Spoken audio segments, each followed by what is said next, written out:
ខំនឹកគិតម្នាក់ឯងស្ទើរឈួតគង់វាស្មារតីនៅតែគិតមិនយល់ថាស្រីគិនយ៉ាងណាទុកទាំងលេងមិនទាន់រៀងទេថ្លៃ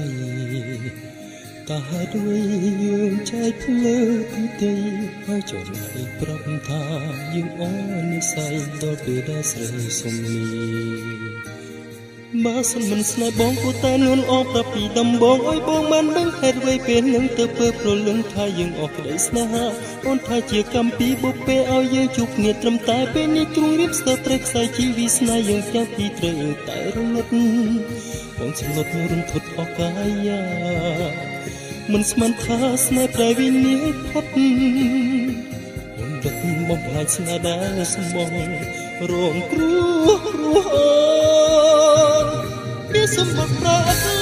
នៃខ្លឹមសារឬស្រីប្រហាឲ្យខ្សែ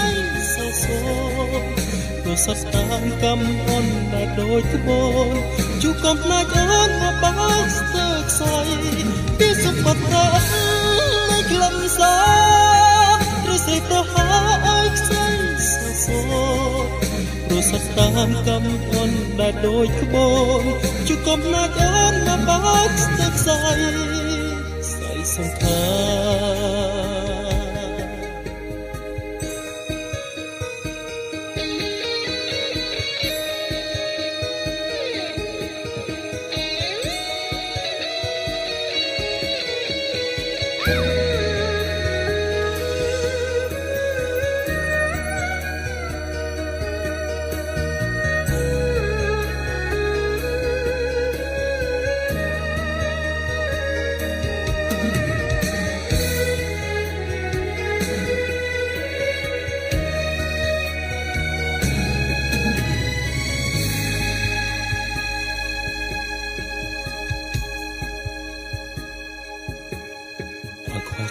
ខំនឹកគិតម្នាក់ឯងស្ទើរឈួតគង់វាស្មារតី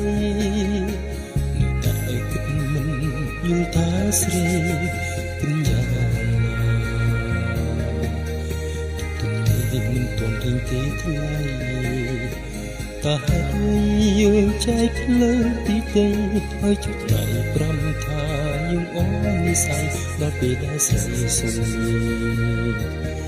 បើសិនមិនស្នេហ៍បងគួរតែនួនអងប្រាប់ពីដំបងឲ្យបងបានដឹងហេតុអ្វីពេលនឹងទៅពើប្រលឹងថាយើងអស់ក្តីស្នេហាអូនថាជាកម្មពីបុព្វេឲ្យយើងជួបគ្នាត្រឹមតែពេលនេះទ្រង់រៀបស្ទើរព្រៃខ្សែជីវិស្នេហ៍យើងទាំងពីរត្រូវតែរលត់បងស្លុតរន្ធត់អកាយាមិនស្មានថាស្នេហ៍តែវិនិច្ឆ័យផុតអូនដឹកបំផ្លាញស្នេហ៍ដែលស្មងរងគ្រោះពីសម្បត្តិប្រាក់នៃខ្លឹមសារឬស្រីប្រហាឲ្យខ្សែសោសប្រសិទ្ធតាមកម្មអូនដែលដូចក្បូនជួបកំណាចអូនមកបោកស្ទើរខ្សែពីសម្បត្តិប្រាក់នៃខ្លឹមសារឬស្រីប្រហាឲ្យខ្សែសោប្រសិទ្ធតាមកម្មអូនដែលដូចក្បូនជួបកំណាចអូនមកបោកស្ទើរខ្សែសង្ខាពីសម្បត្តិប្រាក់នៃខ្លឹមសារឬស្រីប្រហាឲ្យខ្សែសោសប្រសិទ្ធតាមកម្មអូនដែលដូចក្បូនជួបកំណាចអូនមកបោកស្ទើរខ្សែពីសម្បត្តិប្រាក់នៃខ្លឹមសារឬស្រីប្រហាឲ្យខ្សែសោ